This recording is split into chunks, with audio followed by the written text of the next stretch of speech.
अतिभावनिक असणाऱ्या व्यक्तीला खूप लवकर डिप्रेशन किंवा निराशा येते. डिप्रेशन किंवा निराशा हा एक इमोशनल प्रॉब्लेम आहे, भावनिक अवस्था आहे. ज्या व्यक्तींना भूतकाळातील अतिरिक्त विचार करण्याची सवय असते, त्यांना खूप लवकर डिप्रेशन येऊ शकते. नमस्कार, मी डॉक्टर अमृता देशमुख. माझ्या स्वास्थ्य या YouTube चॅनलमध्ये पुन्हा एकदा आपणा सर्वांचं मनापासून स्वागत करीत आहे. आजच्या माझ्या व्हिडिओचा विषय आहे, डिप्रेशन किंवा निराशा म्हणजे काय? त्याची काय कारणं असू शकतात? त्याची कुठली मानसिक आणि शारीरिक लक्षणं आपल्याला दिसतात? त्यावर उपाय काय आणि उत्तम होमिओपॅथिक औषधं कोणती? हे आज आपण आपल्या व्हिडिओमध्ये पाहणार आहोत. ज्या व्यक्तींना भूतकाळातील अतिरिक्त विचार करण्याची सवय असते किंवा घडून गेलेल्या वाईट गोष्टी सतत त्यांच्या डोक्यामध्ये घोळत घोळत असतात, भूतकाळामध्ये सतत ते रममाण असतात, अशा व्यक्तींमध्ये डिप्रेशन लवकर येते, निराशा लवकर येते. आणि मग अशा व्यक्तींची जी शरीरातील सगळी कार्य आहेत ती कमी प्रमाणात होतात. शरीरातील जे अवयव आहेत ते कमी प्रमाणात कार्यरत झाल्यामुळे डिप्रेशन असणाऱ्या व्यक्तींमध्ये किंवा भूतकाळात रममाण असणाऱ्या व्यक्तींमधले जे पॅरामीटर्स आहेत ते सगळे कमी पाहायला मिळतात. जसं की अशा व्यक्तींमधलं ब्लड प्रेशर कमी होतं, शुगर कमी होते, त्यांचा रेस्पिरेटरी रेट कमी होतो, थायरॉइडचं हार्मोन कमी होतं. अ, सगळे जे पॅरामीटर्स आहेत ते कमी होतात. त्याचबरोबर मेंदूमध्ये एक न्यूरोट्रान्समीटर असतं, ज्याचं नाव सिरोटोनिन हार्मोन आहे. ते सुद्धा अशा व्यक्तींमध्ये कमी पाहायला मिळतं. अशा व्यक्तींच्या मेंदूला ऑक्सिजनचा पुरवठा कमी होतो. त्यामुळे काही लक्षणं अशा व्यक्तींमध्ये पाहायला मिळतात. आता सुरुवातीला आपण बघूया, की मानसिक स्तरावर कुठली लक्षणे डिप्रेशनमुळे पाहायला मिळतात. सर्वात महत्त्वाचं अशा व्यक्तींचा मूड जो असतो, तो नेहमी लो राहतो. ते नेहमी लो फील करतात. दुसरं महत्त्वाचं, की त्यांच्यामध्ये लॅक ऑफ इंटरेस्ट, कुठलंही काम करण्याची इच्छा अजिबात राहत नाही. एक प्रकारचं जडत्व, आळस, अ, मरगळ राहते. एखादं काम नेहमी सतत पोस्टपोन करण्याची किंवा टाळण्याची सवय अशा व्यक्तींमध्ये दिसून येते. नेहमी नकारात्मक विचार करणे. कुठच्याही गोष्टीचा नकारात्मकच विचार डिप्रेशन असणाऱ्या व्यक्तींकडून केला जातो. दुसरं महत्त्वाचं म्हणजे, की या व्यक्तींचं कॉन्सन्ट्रेशन पॉवर आणि मेमरी सुद्धा कमी होते. या व्यक्तींमध्ये एक प्रकारचा दोषी भाव असतो. माझं काहीतरी चुकलंय, माझ्याकडून काहीतरी चूक झाली, अशी गिल्ट त्यांच्यामध्ये असते आणि ही गिल्ट ज्यावेळेला वाढत जाते, त्यावेळेला अशा व्यक्तींमध्ये सुसायडल थॉट्स येतात किंवा सुसाईड करण्याचे प्रयत्न सुद्धा केले जातात. त्याचबरोबर या व्यक्तींच्या या सगळ्या गोष्टींमुळे त्यांचं जे काही फॅमिली लाईफ आहे, पर्सनल लाईफ आहे, प्रोफेशनल लाईफ आहे, सोशल लाईफ आहे, ते पूर्णपणे डिस्टर्ब होतं. आता शारीरिक स्तरावर या व्यक्तींमध्ये कुठची लक्षणं पाहायला मिळतात? तर सर्वात महत्त्वाचं म्हणजे 2 महत्त्वाच्या गोष्टी. झोप त्यांना खूप कमी प्रमाणात येते. निद्रानाशाचे त्रास अशा व्यक्तींमध्ये पाहायला मिळतात. सकाळी उठल्यानंतर त्यांना पूर्ण झोप झाल्याचं समाधान नसतं. निराशा असते. अनरिफ्रेश स्लीप ज्याला आपण म्हणतो किंवा मरगळ दिवसभर त्यांच्यामध्ये राहते. आणि भूक सुद्धा अशा व्यक्तींची खूप कमी प्रमाणात कमी होते किंवा त्यांना भूकच लागत नाही. अशा 2 महत्त्वाच्या शारीरिक स्तरावर लक्षणं आपल्याला पाहायला मिळतात. आता डिप्रेशन येण्याची महत्त्वाची कारणं कुठली? तर सगळ्यात महत्त्वाचं पहिलं कारण म्हणजे जेनेटिक. जर तुमच्या आई-वडिलांमध्ये इमोशनल ससेप्टिबिलिटी जास्त असेल, तर तुमच्यामध्ये सुद्धा तो इमोशनल स्वभाव येऊ शकतो आणि एखाद्या प्रसंगानंतर तुम्हाला डिप्रेशनला सामोरं जावं लागू शकतं. त्यामुळे जेनेटिक हा एक मेन फॅक्टर आहे. दुसरं म्हणजे फॅमिली बॅकग्राऊंड.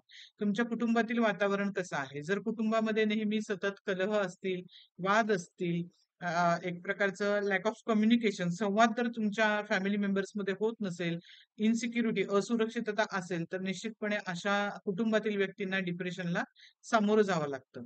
तिसरं महत्त्वाचं म्हणजे जे तुमचा जो सिक्रेटिव्हनेस असतो किंवा इंट्रोव्हर्टेड जो स्वभाव असतो, म्हणजेच काय, कुठलीही भावना ज्यावेळेला तुम्ही मनामध्ये दाबून ठेवता, तुमच्या भावना, राग, दुःख, काळजी, चिंता ज्यावेळेला तुम्ही इतरांसोबत शेअर करत नाही, त्यावेळेला अशा व्यक्तींना त्या गोष्टी मनात ठेवून त्याचा त्रास होतो आणि भविष्यामध्ये जाऊन डिप्रेशन येण्याची शक्यता असते.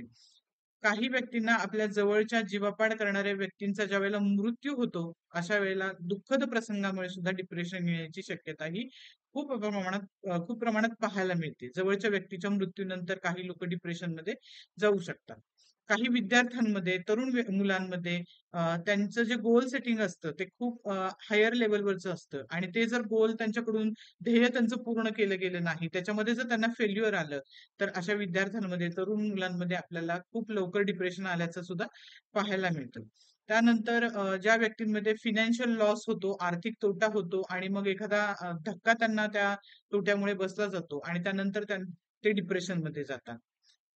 बराच काळ, बरीच वर्ष व्यसनं केल्यामुळे, वेगवेगळ्या व्यसनं जर बरेच वर्ष आपण केली किंवा एखाद्या व्यक्तीला जर खूप वर्ष व्यसनं करण्याची सवय असेल, दारू, तंबाखू, सिगारेट अशा गोष्टी जर सतत घेण्यात येत असतील एखाद्या व्यक्तीच्या, तर या व्यसनांमुळे सुद्धा एक लास्ट स्टेजमध्ये त्यांच्यामध्ये खूप सिव्हिअर डिप्रेशन हे आलेलं बऱ्याच पेशंटमध्ये आपल्याला पाहायला मिळतं.